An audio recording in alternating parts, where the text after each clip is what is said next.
saat melesat secepat 28.200 km per jam, setinggi 400 km di atas bumi. Astronot menyaksikan 16 matahari terbit dan terbenam setiap hari. Fenomena ini mereka saksikan sambil melayang-layang di dalam kotak bersama dengan orang lain agar bisa bertahan hidup. Salah satu tantangan terbesar manusia saat berada di luar bumi yaitu tubuh kita akan ngerasa kurang nyaman. Tentu saja, cuma segelintir orang yang tahu banyak soal ini. Salah satunya adalah astronot NASA yang telah menghabiskan waktu hampir setahun di Stasiun Luar Angkasa Internasional. Tepatnya dari tahun 2015 sampai 2016. Namanya Scott Kelly. Seperti astronot lain, Scott menjalankan tugasnya sebagai subjek uji dalam penelitian efek perjalanan luar angkasa pada tubuh manusia. Tapi bedanya, Scott punya kembaran identik bernama Mark, yang juga seorang astronot. Dengan ini, para peneliti punya kesempatan langka untuk memantau kedua kembaran saat mereka berada di lingkungan yang berlainan. Salah satu di antara mereka berada di bumi dan satunya lagi 400 km di atasnya. Saat Scott terbang ke luar angkasa dan kakaknya, Mark, tetap di bumi, selisih usia mereka makin bertambah karena Scott menghabiskan lebih banyak waktu di atas orbit. Dan semua fenomena ini didasarkan pada teori relativitas Einstein. Menurut Einstein, waktu berlangsung lebih lambat pada objek yang bergerak daripada benda diam. Waktu juga berjalan lebih lambat saat jarak kita berdekatan dengan massa gravitasi seperti bumi. Dengan kata lain, laju kita berbeda-beda. Makin cepat gerakan kita, waktunya malah melambat.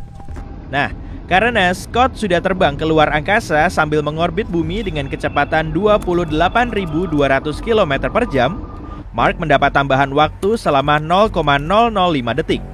Keduanya lahir dengan selisih waktu 6 detik pada tahun 1964 dan kini jaraknya menjadi 6,005 detik.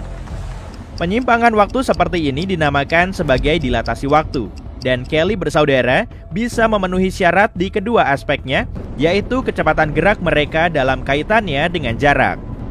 Jarak mereka dengan objek besar seperti bumi juga ngaruh, jadi tergantung pada posisi dan kecepatan kita. Waktu bisa berjalan lebih cepat maupun lebih lambat, relatif terhadap posisi orang lain pada ruang dan waktu yang berlainan. Maka para astronot di Stasiun Luar Angkasa Internasional cuma menua sedikit lebih lambat daripada penghuni bumi. Tapi kamu nggak perlu repot-repot tinggal di basement biar awet muda kok.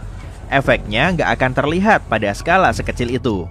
Kalau kamu menjadi penunggu basement, maka seumur hidup kamu cuma akan menua sepersekian detik lebih lambat daripada manusia yang hidup di atas tanah. Mikirin hal kayak gini bikin otakmu muter-muter nggak sih? Arloji yang terpasang di pergelangan kaki akan lebih lambat daripada yang berada di pergelangan tangan. Kepalamu akan lebih cepat menua daripada kakimu. Orang yang tinggal di atas gunung akan ngerasain waktu yang lebih cepat daripada mereka yang berada di permukaan laut.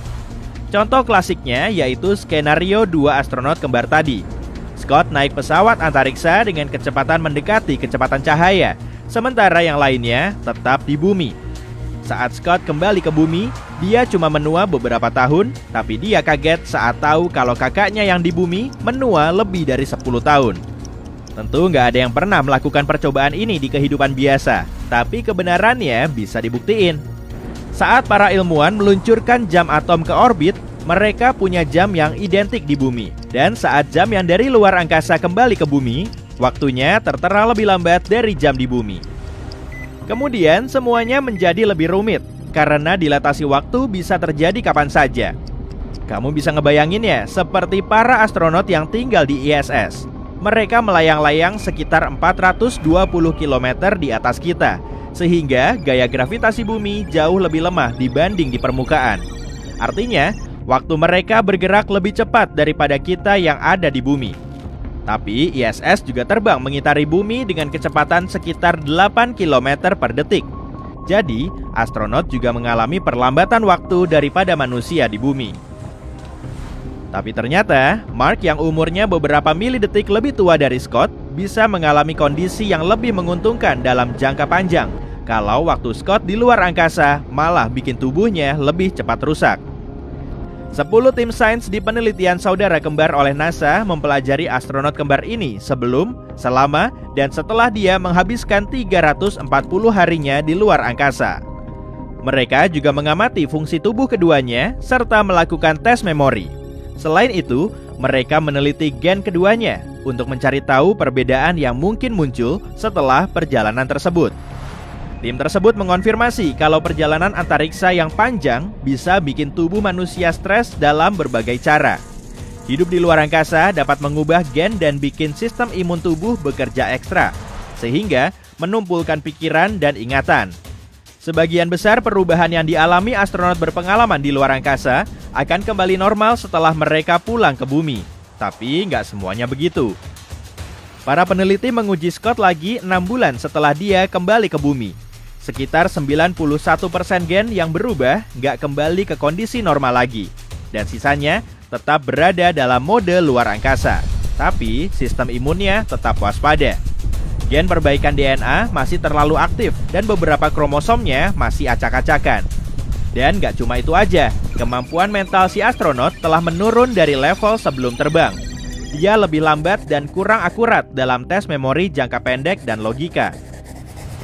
Para ilmuwan belum bisa mastiin kalau hasil ini memang diakibatkan dari luar angkasa karena pengamatannya baru melibatkan 1 orang.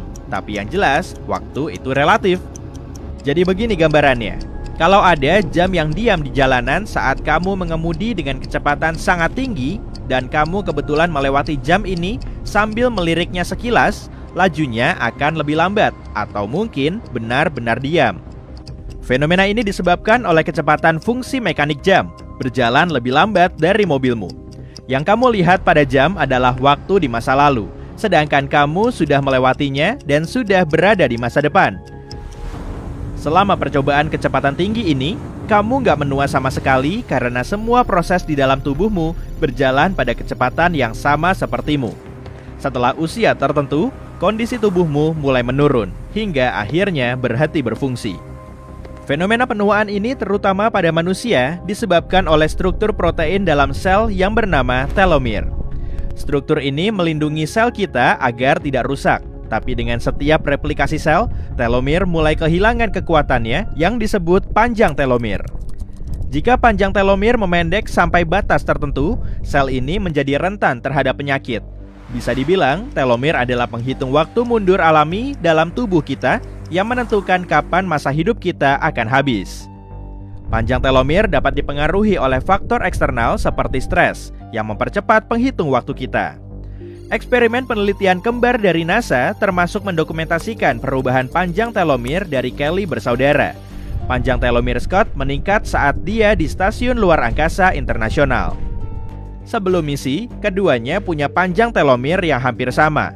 Maka, kalau kita mengesampingkan beberapa faktor seperti masalah stres mental, kedua saudara ini kemungkinan akan hidup seumuran.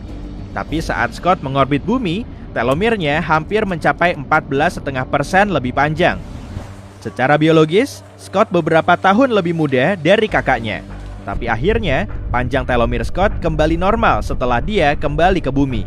Proses ini menghabiskan waktu hampir 190 hari hingga telomernya kembali ke ukuran semula. Sampel darah dari ISS juga dikirim kembali ke bumi untuk diproses. Maka, darah tersebut nggak bergerak dengan kecepatan ISS lagi. Paradoks ruang dan waktu juga menjelaskan kalau Scott seharusnya lebih muda saat kembali. Tapi, panjang telomernya kembali ke keadaan semula seperti sebelum misi. Sehingga, usia Scott kembali sama dengan Mark. Minimnya gravitasi merupakan penyebab utama dari perubahan besar pada proses penuaan. Gravitasi punya peranan penting pada kebanyakan sistem tubuh kita, misalnya saja sistem otot. Otot lansia cenderung menyusut dan memburuk seiring bertambahnya usia, sehingga jadi kurang fleksibel. Otot astronot juga mengalami kesamaan karena mereka jarang menggunakannya. Makanya, para astronot yang tinggal di luar angkasa dalam waktu lama menggunakan mesin latihan khusus untuk membantu mengurangi efek ini. Proses serupa juga terjadi pada tulang. Seiring waktu, manusia di bumi mulai kehilangan massa tulang dan biasanya berkisar antara 1-2% per tahun. Tapi di luar angkasa, mereka sangat cepat kehilangan massa tulang dan angkanya mencapai 1-2% setiap bulan. Karena tubuh astronot nggak perlu menopang berat badan, tulang mereka mulai mengurangi produksi bahan baru, lalu meningkatkan jumlah penyerapan tulang lama. Untungnya, sistem kerangka mereka biasanya kembali normal setelah mereka cukup lama tinggal di bumi. Kalau Scott terlindung dari semua bahaya luar angkasa, seperti radiasi saat mengorbit di ISS, maka dia akan hidup lebih lama dari Mark. Meski menyimpan 0,005 detik, sang astronot masih mengalami beberapa gejala proses penuaan. Jadi, kalau kamu pengen berlama-lama liburan, usahakan tetap berada di dekat bumi dan bergerak super cepat. Weekendmu memang nggak akan terasa lebih lama, tapi sebetulnya kamu bisa mendapat tambahan sepersekian detik. Tapi, kamu nggak perlu jauh-jauh keluar angkasa kok untuk melakukan eksperimen kecil ini.